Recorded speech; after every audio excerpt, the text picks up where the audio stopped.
আল্লাহর হাবিব বলতেছেন, আল্লাহ আল্লাহ বলার মতো একজন মুমিন থাকলে কিয়ামত হবে না, কিয়ামত হবে না। মুমিন একজন থাকলো আকাশ থাকবে, জমিন থাকবে। এবার আপনারা একটু বলুন তো কিয়ামত হবে কিনা? যারা চুপ করে আছেন তাদেরও ইমানের প্রশ্ন এটা। এটার উপরই ইমান ডিপেন্ড করবে। কারণ কিয়ামতের অসংখ্য আয়াত কোরআনে আছে না নাই? তো আপনার বিশ্বাস কোরআনের উপর থাকলে চুপ থাকবেন না, আওয়াজ করে বলুন কিয়ামত হবে কিনা। তাহলে কিয়ামত কখন হবে? রাসূল বলছে যখন ঈমানদার আর থাকবে না। ঈমানদার থাকলে কিয়ামত হতো না। বাংলাদেশ যখন স্বাধীন হয় 1971 সনে, তখন বাংলাদেশে মানুষ ছিল 7.5 কোটি। তার মাঝে 50 লাখ হিন্দু, বৌদ্ধ, খ্রিস্টান বাদ দেন, তাহলে মুসলমান ছিল 7 কোটি। এখন 2022 মানুষ হয়ে গেছে প্রায় 18 কোটি। হিন্দু, বৌদ্ধ, খ্রিস্টান যদি 2 কোটি বাদ দেন, তাহলে মুসলমান হয়ে গেছে 16 কোটি। ছিল 7 কোটি, এখন 16 কোটি। 10 বছর পরে কমবে না আরো বাড়বে? 20 বছর পরে কমবে না আরো বাড়বে? তো রাসূল কয় কিয়ামতের আগে মুমিন কমবে, অথচ বাংলাদেশে শুধু বাড়তাছে।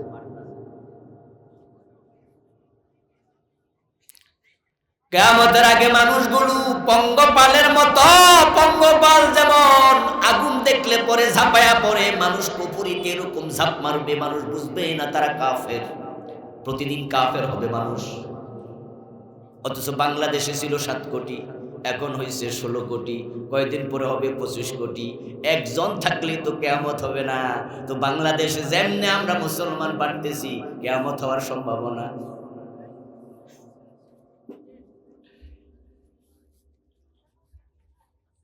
ও বন্ধু, কিয়ামত কেমনে হবে? আমরা তো আছি 20-25 কোটি, কয়েকদিন পরে দেখা যাবে 30-40 কোটি হয়ে যাবে।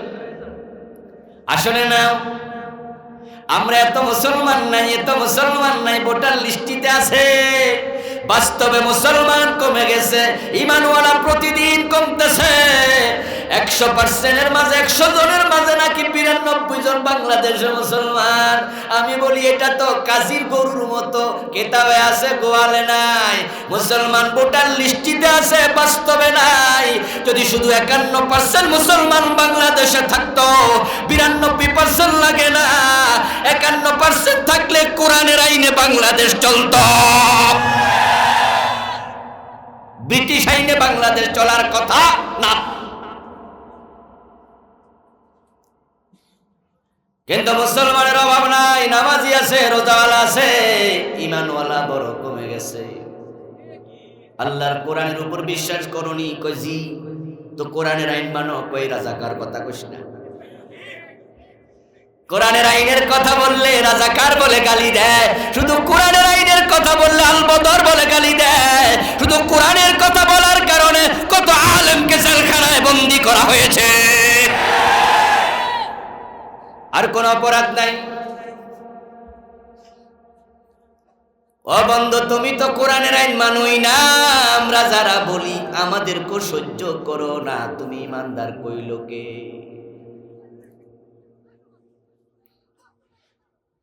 নতুন নতুন ফিতনা আসবে, ওই ফিতনা মানুষ ঈমান হারাবে।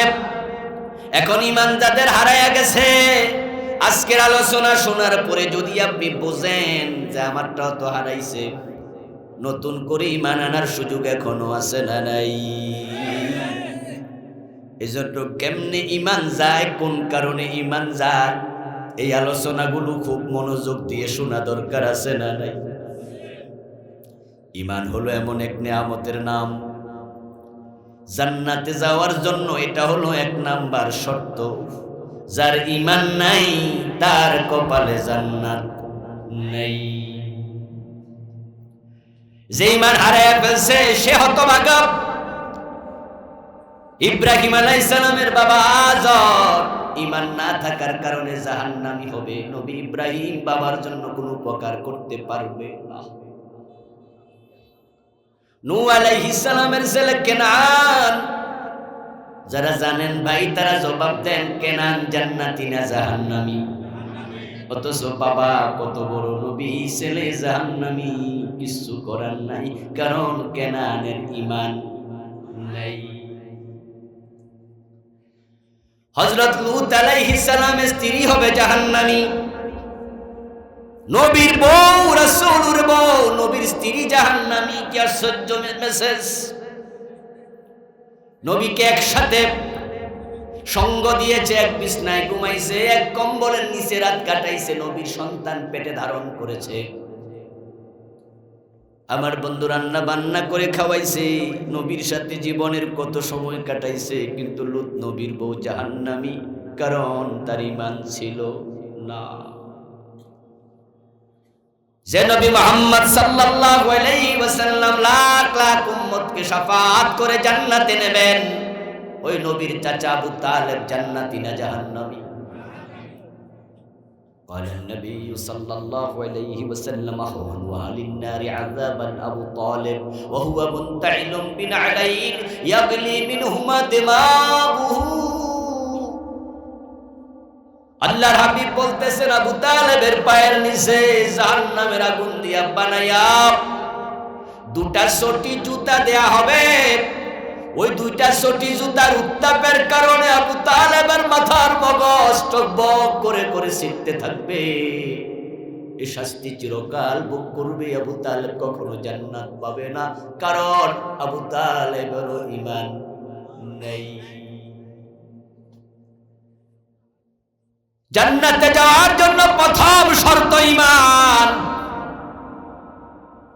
এই জন্য যত নবী দুনিয়ার সে সব নবীর প্রথম দাওয়াতটাই ছিল কি নিয়া? জানেননি আপনারা? জানলে বলেন প্রথম দাওয়াত কি? এতগুলো মানুষ জানে না। ঈমান ঈমান ঈমান, এবার তো জানলেন। যারা জানলেন তারা বলুন, কথাটা কলবে গেড়ে যাক, গেঁথে যাক, ঢুকে যাক। নবীদের প্রথম দাওয়াত ছিল কি? বলো লা ইলাহা ইল্লাল্লাহ মা লাকুম মিন ইলাহিন গায়রুহু। এক আল্লাহ ছাড়া ইলাহ নাই, এক আল্লাহকে মানো, এটা ঈমান। লাকাদ আরসালনা নূহান ইলা কওমিহি ফাকালা ইয়া কওমি ইবুদুল্লাহ মা লাকুম মিন ইলাহিন গায়রুহু ওয়া ইলা মাদিয়ানা আখাহুম শুআইবান ক্বালা ইয়া কওমি ইবুদুল্লাহ মা লাকুম মিন ইলাহিন গায়রুহু ওয়া ইলা সামুদ আখাহুম সালিহা ক্বালা ইয়া কওমি ইবুদুল্লাহ মা লাকুম মিন ইলাহিন গায়রুহু ওয়া ইলা আদিন আখাহুম হুদা ক্বালা ইয়া কওমি ইবুদুল্লাহ মা লাকুম মিন ইলাহিন গায়রুহু। আল্লাহ কোরআনে কত রকমে বলছে, সব নবী প্রথম বলছে ঈমান ঈমান ঈমান। ঈমান দুনিয়ার সবচেয়ে বড় নিয়ামত, সবচেয়ে দামি সম্পদ। যে সম্পদ যত দামি, ওইটার যত্ন করা লাগে তত বেশি।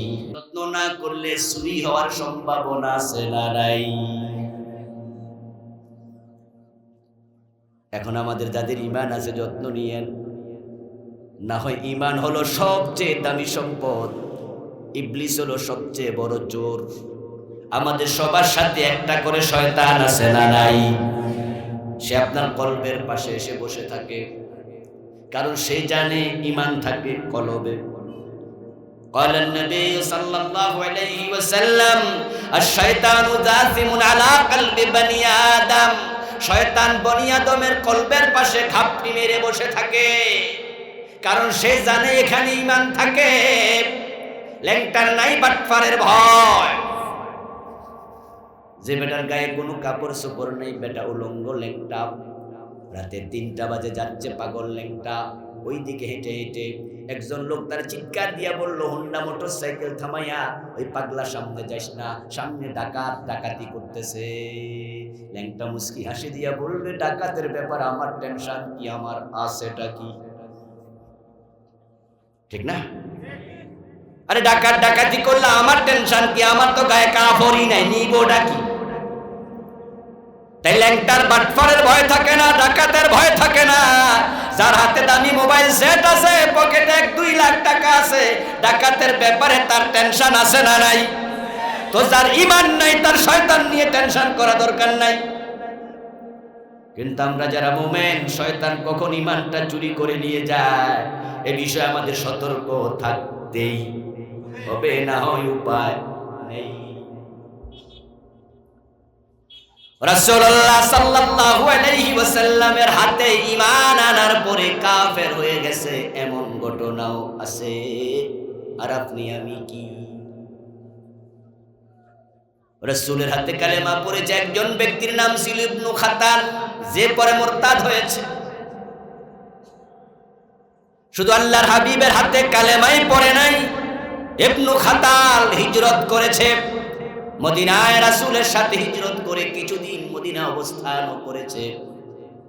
কয়দিন পরে ইবনু খাতাল ঈমান হারা হইয়া সে পলায়া মক্কায় চলে গেছে। রাসূলের বিরুদ্ধে কবিতা লিখে লিখে মক্কার বাজারে ইবনু খাতাল আবৃত্তি করেছে। আল্লাহর হাবিব সাল্লাল্লাহু আলাইহি ওয়াসাল্লাম তার উপরে এতটা নাখোশ হলেন, এতটা অসন্তুষ্ট হলেন, যেদিন মক্কা বিজয় হলো রাসূল বললেন, লা তাসরিবা আলাইকুমুল ইয়াউম, আজকে তোমাদের কারোর জন্য প্রতিশোধ নেব না, সবাইকে ক্ষমা করে দিলাম। ইল্লা ফুলানান ওয়া ফুলানান ওয়া ফুলানা, তবে অমুক অমুক অমুক নাম ধরে ধরে বলেন, অমুকের ক্ষমা নাই, অমুকের ক্ষমা নাই, অমুকের ক্ষমা নাই। হাইসু ওয়াজাদতুমুহুম ফাকতুলুহুম, তাদেরকে যেখানে পাও হত্যা করো। যাদের ক্ষমা নাই বললেন, ইবনু খাতালের নামটাও তাদের তালিকায় ছিল। আল্লাহর নবী ইবনু খাতালকে ক্ষমা করেন নাই। ঈমান আনার পরে যে ঈমান হারায় তাকে বলে মুরতাদ। মুরতাদের হুকুম হলো হত্যা করা, মুরতাদের কোনো ক্ষমা নেই। তবে মুরতাদ যদি তাওবা করে আবার মুমিন হয়ে যায় তাহলে ক্ষমা আছে, না হয় ক্ষমা নাই, দুনিয়াতেও নাই আখিরাতেও নাই। ইবনু খাতাল যখন শুনল আল্লাহর হাবিব তাকে হত্যার নির্দেশ দিয়েছেন, ক্ষমা করেন নাই, ঘর থেকে বের হইয়া দৌড়াইয়া কাবার অঙ্গনে চলে গেল। কাবার গিলাফ এমনি তাকড়াইয়া ধরে বসে থাকলো। ইবনু খাতাল জানতো কাবার অঙ্গনে মারামারি হত্যা বিগ্রহ জায়েজ নাই, এজন্য সে ভাবলো কাবার সাথে বসে থাকবো, আমারে মারবো কেমনে। সাহাবায়ে কেরাম তাকে ফেলেন কাবার সাথে। রাসূলুল্লাহ সাল্লাল্লাহু আলাইহি ওয়াসাল্লামকে গিয়ে জানালেন, ইবনু খাতাল তো কাবার গিলাফ ধরে বসে আছে, কি করতে পারি? আল্লাহর হাবিব বললেন, তাকে সেখানেই হত্যা করো। আজকে একদিনের জন্য আল্লাহ কাবায় হত্যা আমার জন্য অনুমতি দিয়েছে, কিয়ামত পর্যন্ত এই কাবা থাকবে নিরাপদ। কিন্তু আজকের এই দিনে কোন মুরতাদকে আল্লাহর কাবাও নিরাপত্তা দেবে না, সেখানে হত্যা করো। রাসূলের সাহাবী মুরতাদ হয়েছে ঈমান আনার পরে। নবী রাসূল ছাড়া ঈমানের কারো গ্যারান্টি নাই, নিরাপত্তা নাই। নবীদের ঈমান সরাসরি হেফাজত করেন কে? এভাবে নবী ছাড়ার কেউ মাসুম নাই, নিরাপদ নাই। এখন যদি সাহাবী ঈমান হারা হয়, আমাদের ঈমানের ব্যাপারে সতর্ক হওয়া লাগবে। কখন শয়তান কার ঈমান কেড়ে নেয় মোটেও বলা যায় না। আবু বকর সিদ্দিক রাদিয়াল্লাহু তাআলা আনহু যখন খলিফা হলেন, একদল মুসলমান যাকাত দিতে অস্বীকার করে বসলো। হযরত আবু বকর তাদের সাথে জিহাদ করেছেন, অথচ মুসলমানের সাথে মুসলমানের জিহাদ করা জায়েজ নাই। ওদের সাথে জিহাদ করলেন, কারণ যারা যাকাত অস্বীকার করছে তারা ঈমান হারা হয়ে গেছে। আল্লাহর ফরজ বিধান অস্বীকার করলে কাফের হয়ে যায়। আমার বন্ধু, আপনি যদি ঈমান বুঝেন তাহলে আপনি কুফরি বুঝবেন। এখন এই দেশের হাজার হাজার মানুষ তো ঈমানই বুঝে না। ঈমান না বোঝার কারণে সে দিব্যি কুফরি কালাম করছে। অথচ কুফরি কালাম করলে ঈমান যায়, কুফরি আমল করলে ঈমান যায়, কুফরি চিন্তা লালন করলে ঈমান যায়।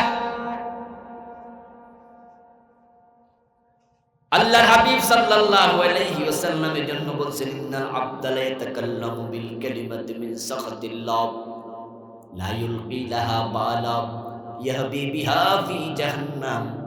আল্লাহর বান্দা মুখ দিয়া এমন কথা বলবে, যেই কথা বলার সময় সে সিরিয়াসলি বলে নাই, গুরুত্ব দিয়ে বলে নাই, হালকা করে বলেছে, কিন্তু কথাটা ছিল কুফরি কালাম।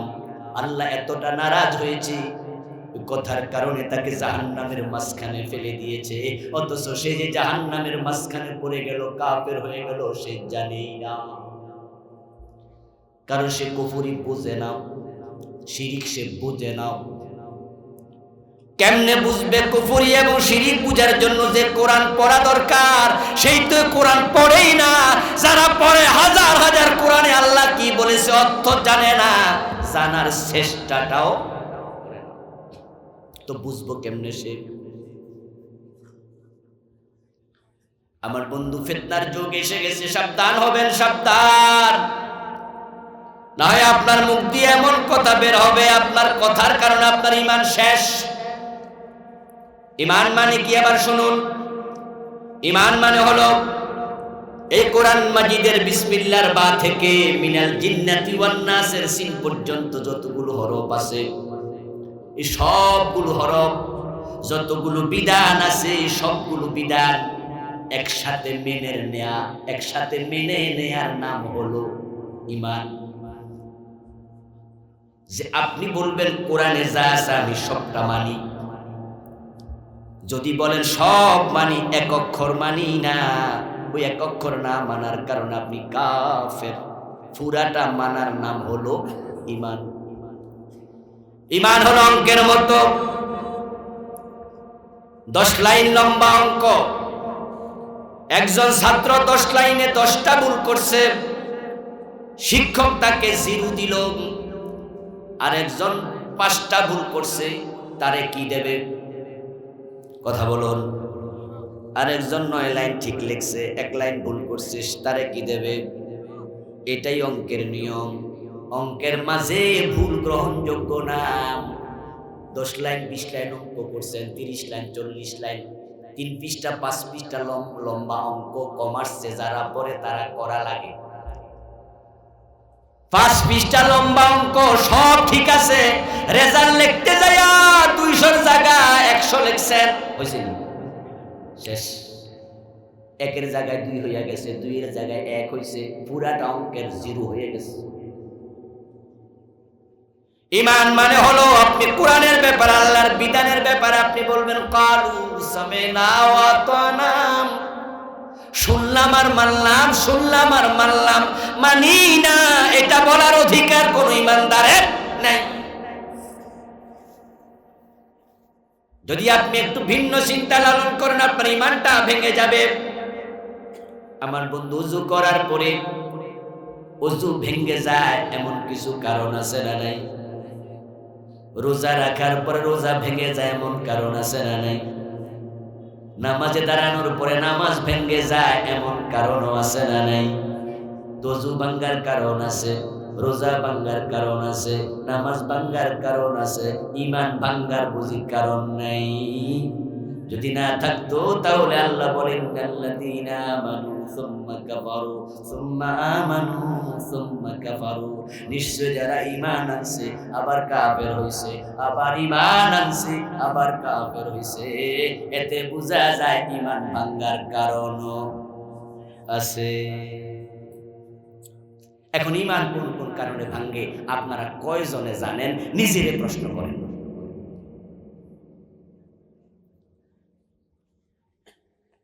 মসজিদে ঢুকেছেন, ওযু করে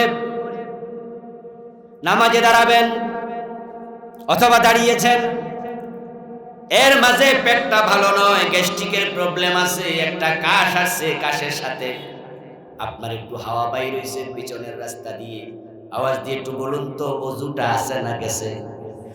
এই ওযু দিয়া নামাজ চলবে না নতুন ওযু লাগবে?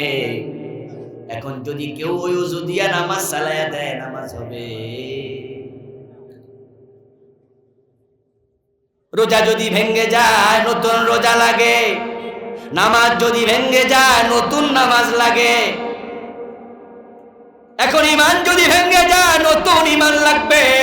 কিন্তু ভাঙ্গা ঈমান নিয়ে লাখ লাখ মানুষ কবরে যায়, আল্লাহর সামনে যাইয়া দেখবে তার ঈমানটাই ছিল না। ঈমান যে তার ভেঙে গেছে সে জানেই না। আল্লাহর সামনে হাজির হওয়ার পরে ঈমান হারা মানুষগুলো আল্লাহ তাআলাকে বলবে, প্রভু আমি তো নামাজ পড়েছি, রোজা রেখেছি, হজ করেছি, যাকাত দিছি, আমি তো জিকির আজকার করেছি, মেসওয়াক করেছি, মাহফিলে যাইয়া হুজুরদের ওয়াজ শুনেছি, কোরআন তেলাওয়াত করছি, কিন্তু এখন আমার আমলনামা খালি কেন? আমলনামায় তো কমপক্ষে কালেমাটা থাকার কথা, তাওহীদ থাকার কথা, ঈমান থাকার কথা, এটাও নাই কেন? আল্লাহ বলবেন, বান্দা এই কাজ করছস, তোর ঈমান চলে গেছে। তোর কথা তোর কাজ কোরআন বিরোধী ছিল, আর যদি কারো কথা কারো কাজ কোরআনের উল্টা হয়, তার ঈমান আর থাকে না। এই যে হিন্দুদের দুর্গা পূজা আসে প্রতি বছর একবার, এই দুর্গা পূজার কারণে বাংলাদেশে কত নামাজি কত হাজি ঈমান হারায়, তার কোনো হিসাব নাই। একথার অর্থ এই নয় যে হিন্দুদের দুর্গা পূজায় মুসলমান নামাজি দিয়ে নম নম করছে, তা নয়। কোন হাজি সাহেব দুর্গার সামনে মাথা নত করে ঈমান হারায়, তা নয়। দুর্গা পূজা আগে ছিল 500 বছর আগে, 700 বছর আগে, বর্তমানেও আছে। হিন্দুরা থাকলে ভবিষ্যতেও থাকবে, কিন্তু হিন্দুরা মুশরিক, তারা তো আগেও মুশরিক ছিল। এখন দুর্গা পূজা আসলে মুসলমান কেমনে মুশরিক হয়? এটা নতুন ফিতনা, এটা আগে ছিল না, 10 বছর আগেও ছিল না। নতুন করে একটা স্লোগান শয়তান বানায়া কিছু নেতার মুখ দিয়ে এটা প্রচার করেছে। এখন প্রাইমারি স্কুলের বইয়ের মাঝে সিলেবাসে এটা ঢুকে গেছে। যখনই দুর্গা পূজা আসে তখন কিছু নেতা স্লোগান দেয়, ধর্ম যার যার, উৎসব সবার। এই স্লোগানের সাথে সাথে ঈমান শেষ। এই স্লোগানটা 10 বছর আগেও ছিল না, এখন এটা সিলেবাসে ঢুকছে, প্রাইমারি স্কুলে ঢুকাই দিচ্ছে। এটা আল্লাহর কোরআনের একবারে উল্টা স্লোগান। তোমার একটা কথা যদি কোরআন বিরোধী হয়, একটা কথাই কুফরের জন্য যথেষ্ট।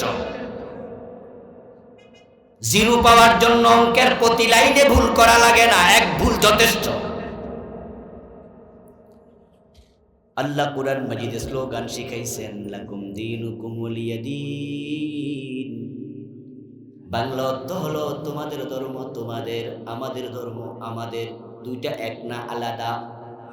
কথা বলুন, এক না আলাদা?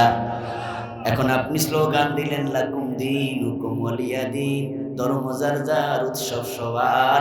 আপনি তো খেচুড়ি বানাইয়া দিলেন। আলাদা যদি হয় স্লোগান হওয়া লাগবে আলাদা। ধর্ম যার যার, উৎসব তার তার। ধর্ম যার, উৎসব সবার, স্লোগান হতে পারে না।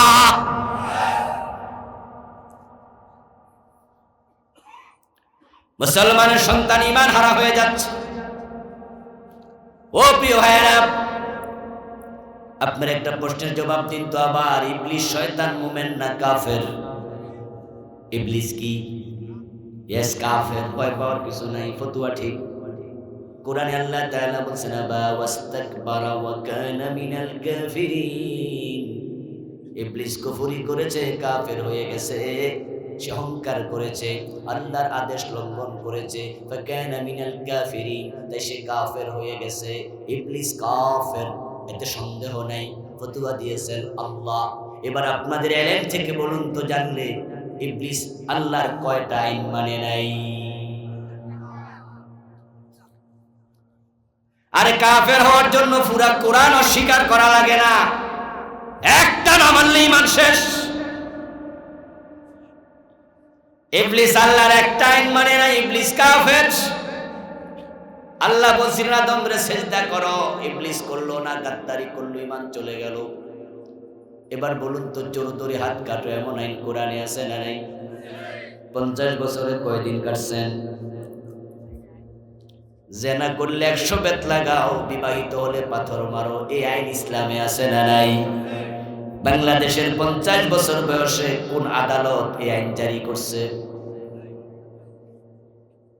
মদ পান করলে 80 বেত লাগাতে হবে, এমন আইন ইসলামে আছে না নাই? এই আইন আপনারা কয়দিন মেনেছেন?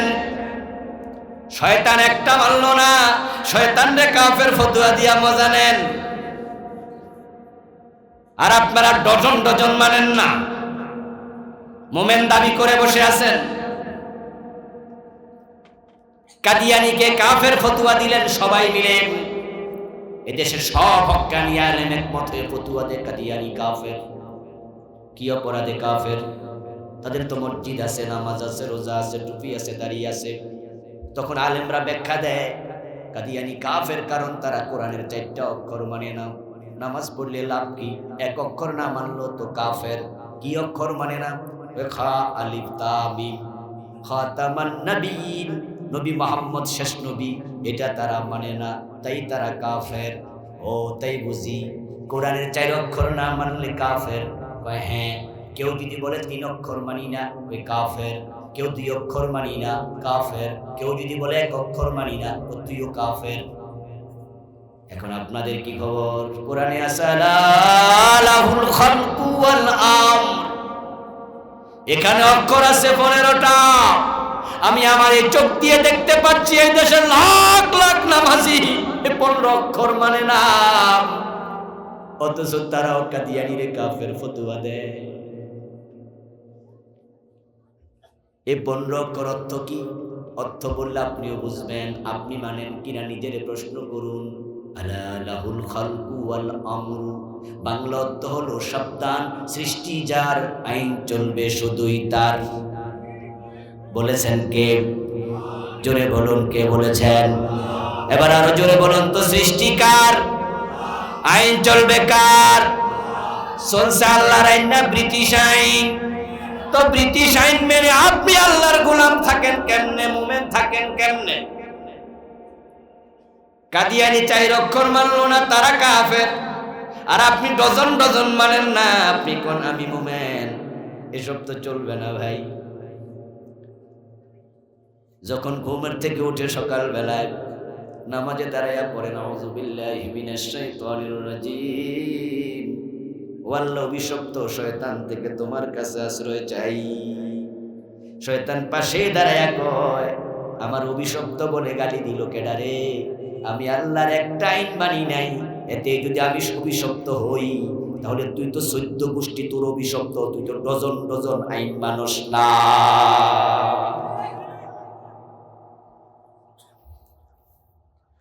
ও ভাইয়েরা, আমার আলোচনা শুনে মজা নিয়েন না। আমি আপনাকে মজা দেওয়ার জন্য কথা বলছি না, এটা ঈমান। আপনি সাবধান হয়ে যান, পুরা কোরআন আপনাকে মেনে মরা লাগবে। আমরা এই জন্যই ওয়াজগুলো করি। অনেকে আমাদের ওয়াজ শুনে হাসি দেয়, কারো হুজুর কিসের আল্লাহর আইনের ওয়াজ বাংলাদেশে করেন? হুজুরদের হাতে 3টা সিট ছিল, পরে 18টা ছিল, 18 থেকে 3টা থেকে 0। এখন হুজুর ধরে ধরে জেলে দেয়, চান্স পাইলে ফাঁসি দেয়। আল্লাহর দেশে হবে না, ওয়াজ করে লাভ নাই, এগুলো বাদ দেন, নামাজ রোজার ওয়াজ করেন, এটা কাজে লাগবে। আমি তাদেরকে জানিয়ে দিতে চাই, আল্লাহর আইন বাংলাদেশে কায়েম হবে কি হবে না এটা আমার দেখার বিষয় না। আমি আল্লাহর আইনের পক্ষে কথা কইয়া কইয়া মরতে চাই।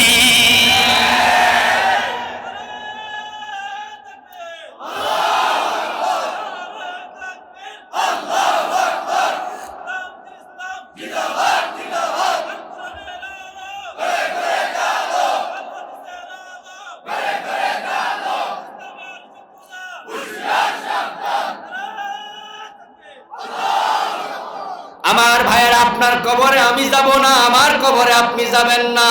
ঈমান নিয়ে আপনি মারা গেলে আপনি জান্নাতি, ঈমান যদি না থাকে নবীর বাবা হয়েও জান্নাত পাওয়া যায় না, ঠিক কি না? একজন মুমিন যদি ঈমান নিয়ে মরতে চায়, সেই হবে একটা কথা একমত। সেই কথাটা আল্লাহ কোরআন মাজিদে একাধিক জায়গায় বলছেন, ক্বালু সামিনা ওয়া আতানা। মুমিন তো সেই যে ব্যক্তি দ্বীনের কথা শুনবে, কোরআন হাদিসের কথা শুনবে, শোনার সাথে সাথে তার মুখ দিয়ে শুধু একটা কথা বের হবে, শুনলাম এবং মানলাম। কি বের হবে? শুনলাম এবং, সবাই বলুন, শুনলাম এবং মানলাম। এই কথাটা আমার না, আল্লাহর। ক্বালু সামিনা ওয়া আতানা, মুমিনরা বলবে শুনলাম আর মানলাম। মানার ব্যাপারে দ্বিমত আপনি করলে মুমিন থাকবেন না।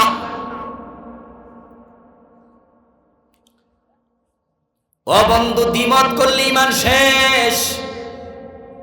মানবো কি মানবো না একটু চিন্তা করে দেখি। এই চিন্তা করার অধিকারও আপনার নাই। আপনি মুমিন থাকলে শুধু একটা কথা বলবেন, শুনলাম এবং মানলাম। কিছু লোক আছে যারা কথা শোনার পরে তারা একটু ভেবে চিন্তে সিদ্ধান্ত নেয়।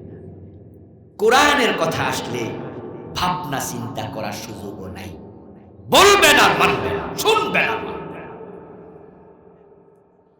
আল্লাহ বলছেন, মা কানা লিল মুমিনিন ওয়ালা মুমিনাতিন ইযা কাদাল্লাহু ওয়া রাসূলুহু আমরান আইয়াকুনা লাহুমুল খিয়ারাতু মিন আমরিহিম। ও মুমিন, তুমি নারী হওয়ার পুরুষ হও, তোমার কাছে আমার কোরআনের বিধান যখন যাবে, মানবো কি মানবো না এই চিন্তা করার অধিকারও তোমার আর নাই। তুমি শুধু বলবা শুনলাম আর মানলাম, শুনলাম আর মানলাম।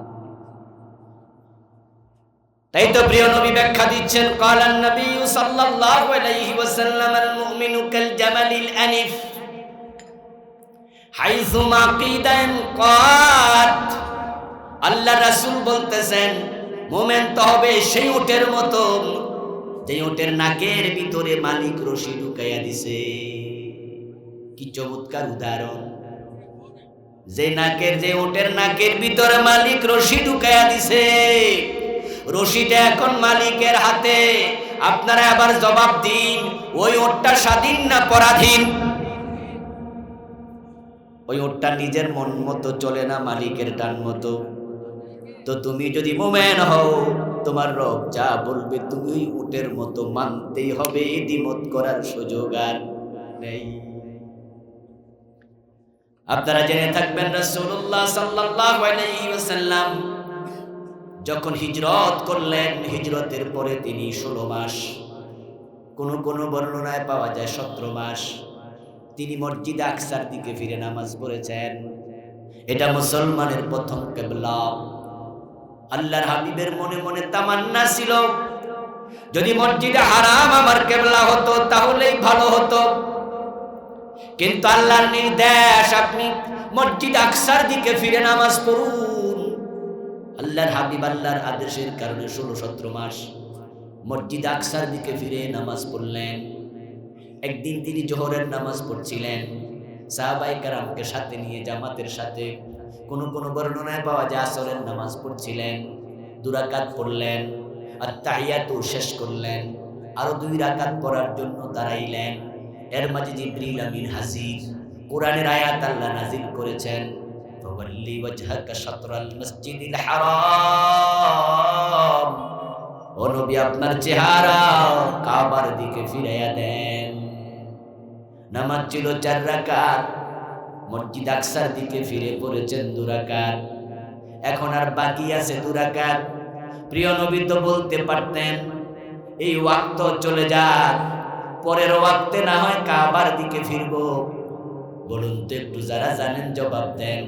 রাসূল পরের ওয়াক্তের জন্য অপেক্ষা করছেন, না নামাজের মাঝে কাবার দিকে ফিরে গেছেন? যে মসজিদে ঘটনা ঘটেছিল, ওই মসজিদের নাম মসজিদুল কিবলাতাইন, বাংলা অর্থ হলো 2 কিবলার মসজিদ। আল্লাহর হাবিব যে নামাজ পড়তেছিলেন মসজিদ আকসার দিকে ফিরে, ওই মসজিদ আকসা ছিল মদিনা থেকে উত্তর দিকে, আর মসজিদে হারাম হলো মদিনা থেকে দক্ষিণ দিকে। এখন আল্লাহকে উত্তর দিক থেকে দক্ষিণ দিকে ফিরেন, সামান্য কায়ত হলে চলবে না, পুরা ফিরা লাগবে। আর যদি পূর্ব পশ্চিম হইতো তাহলে একটু কায়তমা চলে সারত। কিন্তু যখন বলছে উত্তর দিকে দক্ষিণ, কায়ত হলে চলবে না, পুরা দেহটা ঘুরাতে হবে। রাসূলুল্লাহ আয়াত আসতে দেরি, আমল করতে 1 সেকেন্ড দেরি করেন নাই। আপনি মুমিন থাকতে হলে আমার রব যা বলবে, আল্লাহ যা বলবে সাথে সাথে মানতে হবে। মানার ক্ষেত্রে দেরি করার সুযোগ নাই।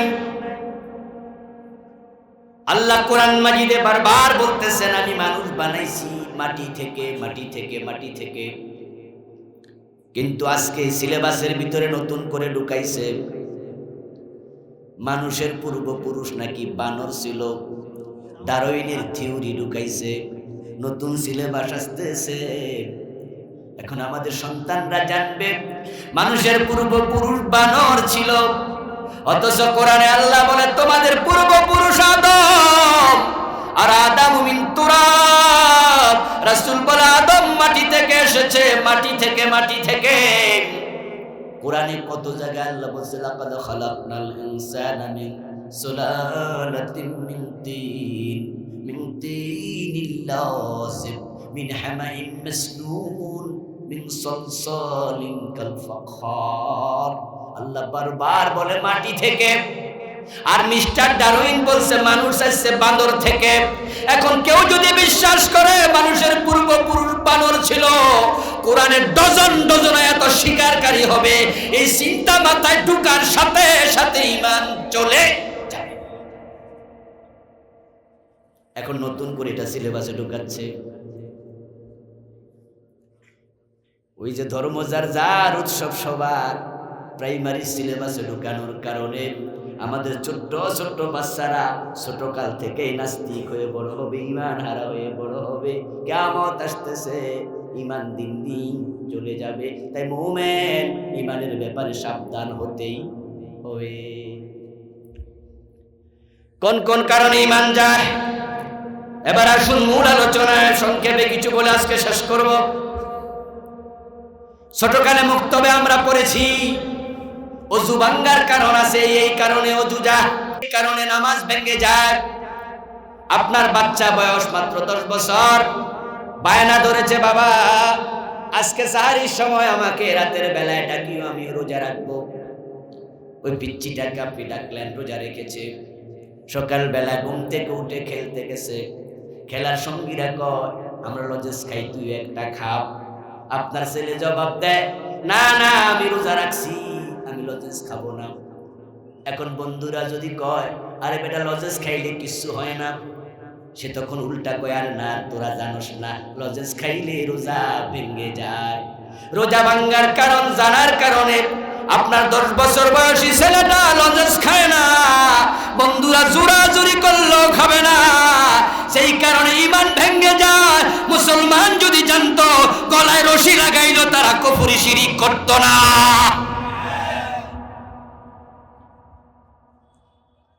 শুধু না জানার কারণে তারা ঈমান হারা হচ্ছে, আজকে বোঝে না।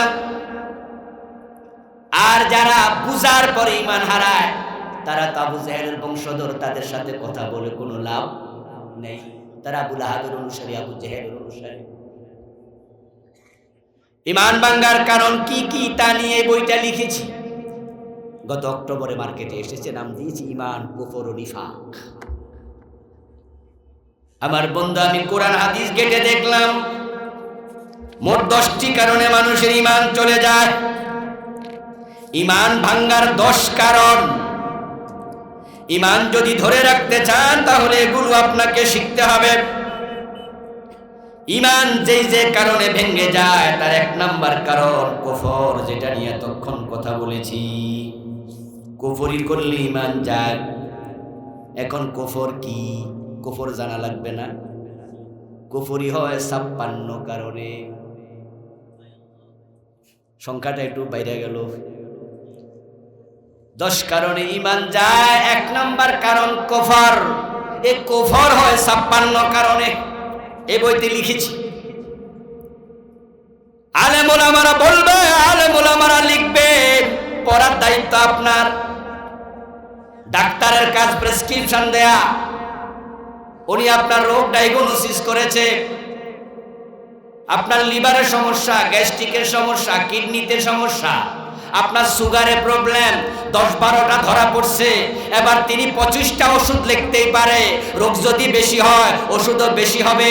এখন আপনি যদি দেখা কোন ওষুধ খামু না, ডাক্তারের ক্ষতি আছে, আপনি মরেন, ডাক্তারের কি? এখন কোন কোন কারণে কুফরি হয় আমি লিখছি 56টা। এখন আপনি যদি কোন এতটি ফরমু কোন দিন থাকবা, ঈমান আপনার গেলে আমার কি? আপনার কবরে তো আমি যাব না। দ্বিতীয় কারণ শিরক। এ নিয়ে আর একটা বই ভিন্ন আছে আমার ছোট্ট, এটাও ড্রাইভার সাহেবের কাছে আছে। বাংলাদেশে চলমান 29টা লিখছি, 29 কারণে শিরিক হয়। না বুঝার কারণে আজকে আলেমরা পর্যন্ত শিরিক করছে। ওরা মুহাক্কিক আলেম নয়, ওরা বক্তা আলেম। আর বাংলাদেশে বক্তা হওয়ার জন্য অনেক বেশি লেখাপড়া লাগে না, কণ্ঠ থাকলেই।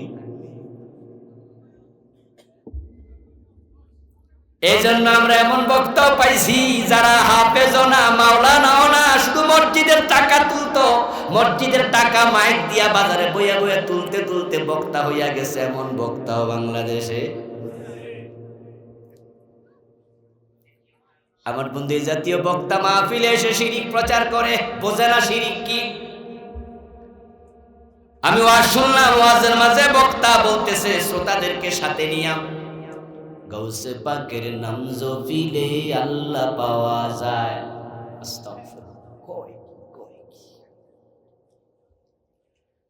গাউসে পাকের নাম জপিলে আল্লাহর পাইবা, তোমার তো ঈমান চলে যাবে। কারণ আল্লাহ ছাড়া কারো নাম জপার অনুমতি নাই। জিকির হবে শুধু কার? উযকুরুল্লাহ যিকরান কাসীরা। জিকির হবে তোমাদের রবের আল্লাহর। আল্লাহ ছাড়া কারো নামে জিকির করা জায়েজ নেই। ইয়া মুহাম্মদ, ইয়া মুহাম্মদ, ইয়া মুহাম্মদ বললে ঈমান চলে যাবে। রাসূলকে জিকির করে ডাকা যাবে না। আল্লাহুম্মা সাল্লি আলা মুহাম্মদ বলবা, ইয়া মুহাম্মদ বলবা না। ইয়া আল্লাহ বলা যাবে, আল্লাহ আল্লাহ আল্লাহ আল্লাহ, কিন্তু মুহাম্মদ মুহাম্মদ মুহাম্মদ মুহাম্মদ বলা যাবে না। জিকির হবে কার? রাসূল নিজে জিকির করতেন কার? সাহাবারা জিকির করতেন আল্লাহর। আল্লাহ বলেছে ফাযকুরুনি আযকুরকুম, তোমরা আমাকে স্মরণ করো, আমি নিয়ামত দিয়ে তোমাদের স্মরণ করব। আমি তোমরা ডাকলে ডাকের সাড়া দেব। উদউনি আস্তাজিব লাকুম। এখন বক্তা বলতেছে আল্লাহর নামে নয়, গাউসে পাকের নামেও নাকি জিকির করা যাবে। আরেক বক্তা শিরকি আকীদা প্রচার করছে। কি বলল? হাজার হাজার শ্রোতার সামনে বলতেছে আল্লাহর ধন রাসূলকে দিয়া আল্লাহ গেছে গায়েব হইয়া, রাসূলের ধন খাজা লইয়া শুইয়া আছে আজমিরে, কেউ ফিরে না খালি হাতে খাজা বাবার দরবারে। এটা যে শিরিক বোঝে না, শিরিক প্রচার করছে না বুঝার কারণে। আপনার শাহজালাল এলাকার মানুষ, সিলেটের মানুষ বড় ভাগ্যবান। শাহজালাল এসেছে এই দেশে ইয়ামান থেকে, শিরকের বিরুদ্ধে জিহাদ করে গৌর গোবিন্দকে পরাজিত করে দেশ ইসলামের আলো জ্বালাইছে। আজকে শিরিক না বুঝার কারণে ওই শাহজালাল, শাহপরান রাহমাতুল্লাহি আলাইহিমা, তাদের রওজা, তাদের মাজারে পর্যন্ত শিরিক চলছে। আমি নিজের চোখে দেখেছি শাহপরান রহমতুল্লাহি আলাইহির মাজারের মাঝে, আমি নিজের চোখে দেখেছি এক ব্যক্তি সেজদায় পড়ে আছে, অথচ সেজদার মালিক শুধু কে? আল্লাহ ছাড়া অন্যকে সেজদা দিলে ঈমান চলে যাবে। এটা শিরক। শিরক হয় 29টি কারণে। আমার ইলমের আলোকে আমি লিখেছি, আরো বেশি থাকতে পারে, হয়তো আমি জানি না কি শিরক মানুষ করছে। মসজিদে যাওয়ার পর আল্লাহর আইন মানেন, আল্লাহর আইনের বাহিরে কেউ চলে না। ডান পা দিয়ে ঢোকে, বাম পা দিয়ে বের হয়। আল্লাহু আকবার বলে নামাজ শুরু করে, সালাম ফিরে নামাজ শেষ করে। মাগরিবের নামাজের ফরজ 3 রাকাত, ইমাম যদি 2 রাকাত করে সালাম ফিরে দেয়, আমরা সালাম ফিরাবো না লোকমা দেব? ইমাম যদি বাবা হয় সার দেব, ইমাম যদি পীর সাহেব হয়, মুসল্লি যদি মুরিদ হয়, ইমাম 2 রাকাত পরে সালাম ফিরাইলে মাগরিবে মুরিদ সালাম ফিরাবে না লোকমা দেবে? আল্লাহর আইন 3 রাকাত। কয় রাকাত? মাগরিব 3 রাকাত পর আল্লাহর আইন। বাবা ভুল করছে, বাবারও ছাড়ি না, লোকমা দিয়ে দিলাম। পীর ভুল করেছে, পীরের ছাড়ি না, লোকমা দিয়ে দিলাম।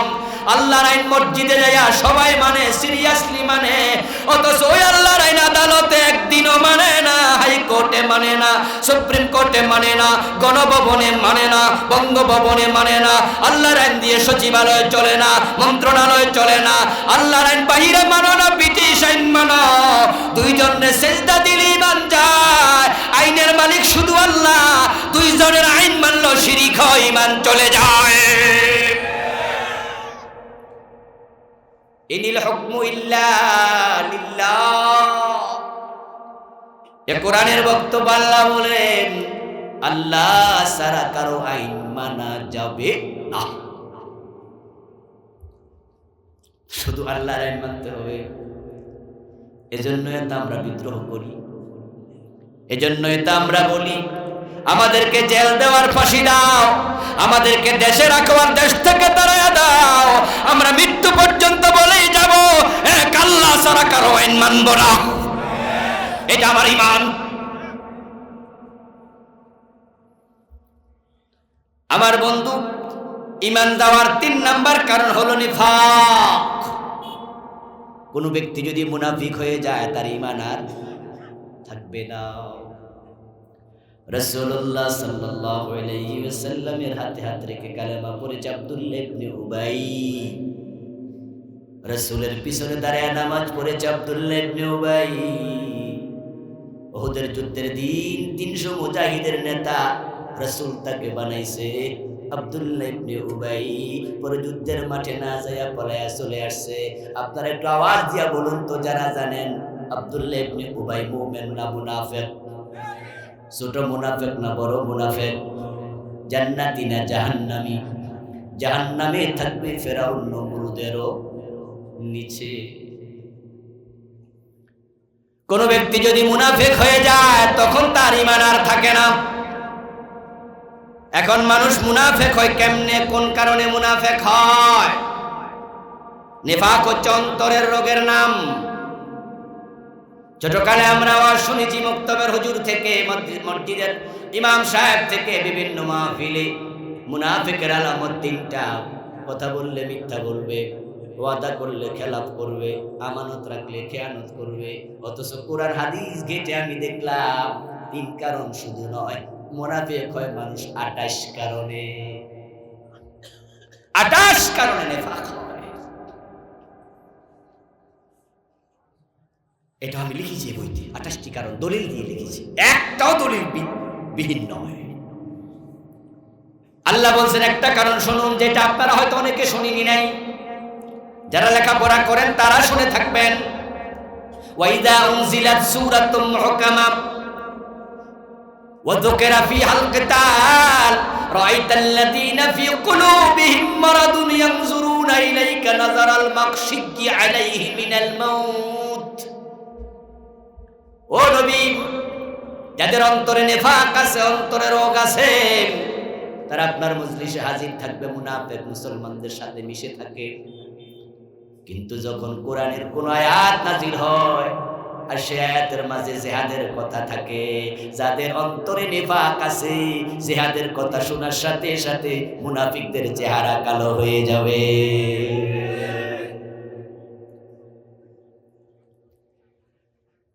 কথা বললে মিথ্যা বলে, ওয়াদা করলে খেলাফ করে, আমানত দিলে খেয়ানত করে। এটা হলো হাদিসের কথা। আর কোরআনের কথা হলো জিহাদের কথা শুনলে চেহারা কালো হয়ে যাবে। হাদিসের কথার চেয়ে কোরআনের কথার গুরুত্ব কম না বেশি? আল্লাহ কয় মুনাফিক জিহাদের কথা শুনলে চেহারা কালো হয়, মনে হয় মৃত্যু দেখে। ইয়ানজুরুনা ইলাইকা নাযারাল মাকশিয়্যি আলাইহি মিনাল মাউত। আপনার দিকে এমন ভাবে তাকায়, মনে হয় আজরাইল এসে গেছে। আর যারা মুমিন, জিহাদের কথা শুনলে শরীরের রক্ত গরম হইয়া যায়। জিহাদের কথা শুনলে মজা লাগে, জিহাদের কথা শুনলে স্লোগান দিতে মনে চায়, জিহাদের কথা শুনলে শরীরের রক্ত টকবক করে যাদের তোমরা ঈমানওয়ালা। আর যারা জিহাদের কথা শুনলে জঙ্গিবাদের গন্ধ খোঁজে, আল্লাহর কসম তাদের ঈমান চলে গেছে, তারা মুনাফিক।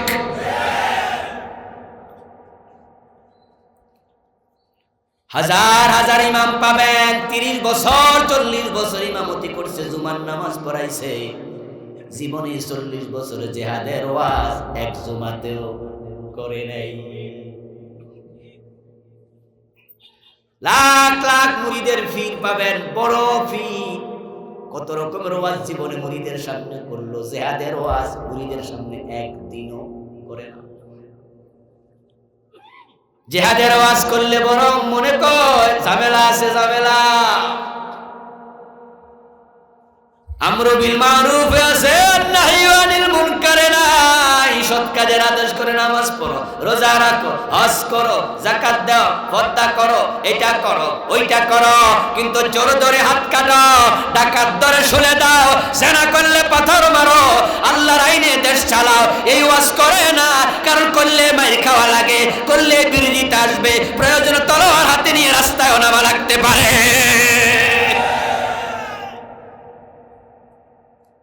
তাই জিহাদের ওয়াজ শুনলে জঙ্গিবাদের গন্ধ খোঁজে, অথচ জঙ্গিবাদের সাথে জিহাদের কোনো সম্পর্ক নাই।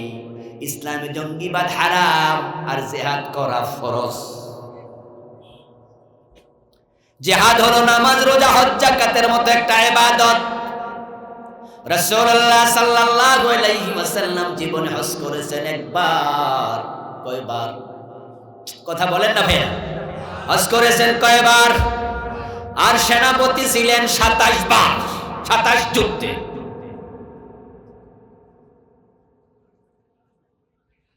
ও বন্ধু, কোরআনের মাঝে হজের আয়াত আছে 5-6টা মাত্র,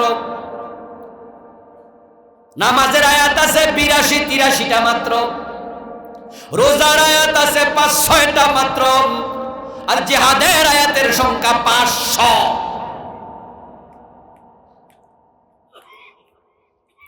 রাসূলুল্লাহ সাল্লাল্লাহু আলাইহি ওয়াসাল্লামের একজন পুরুষ সাহাবীর নাম আপনি খুঁজে পাবেন না যিনি যুদ্ধের মাঠে যায়। রাসূলের একজন অন্ধ সাহাবী ছিল, নাম ছিল আব্দুল্লাহ ইবনে উম্মে মাকতুম রাদিয়াল্লাহু তাআলা আনহু। ওনার জীবনী পড়ুন, ওনার জীবনী পড়লে দেখবেন হযরত ওমরের খেলাফত কালে গাজওয়ায়ে কাদিসিয়াতে ওই অন্ধ সাহাবী আব্দুল্লাহ ইবনে উম্মে মাকতুম তিনি শহীদ হয়েছেন যুদ্ধের মাঠে। ওই অন্ধ সাহাবী যুদ্ধে যায়, আর তুমি জিহাদের কথা শুনলে জঙ্গিবাদের গন্ধ খোঁজো, তুমি কপাল পোড়া।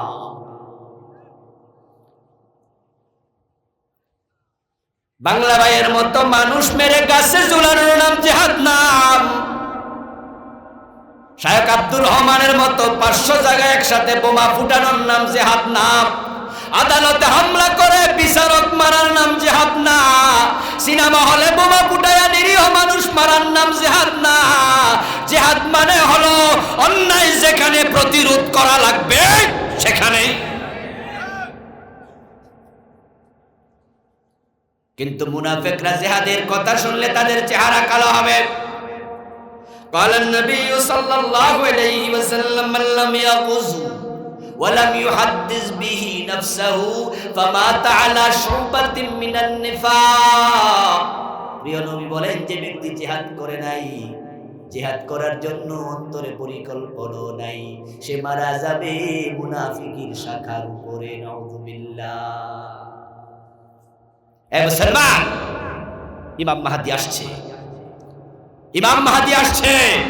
কিয়ামতের আগে ঈসা আলাইহিস সালাম আকাশ থেকে আসবে, ইমাম মাহদী আসবে, तमाम দুনিয়া ইসলাম কায়েম হবে। ইমাম মাহদী, ইমাম হযরত ঈসা যখন আসবে, দাজ্জালদের বিরুদ্ধে জিহাদ হবে। মুমিন জিহাদের জন্য প্রস্তুতি নেওয়া শুরু করে দাও, না হয় মুনাফিকদের সাথে শামিল হবে, কুফফারদের সাথে শামিল হবে। ঈমান চলে যাবে। 3 নাম্বার কারণ নিফাক থাকবে। এইভাবে আমি মোট 10টি কারণে বইতে লিখেছি।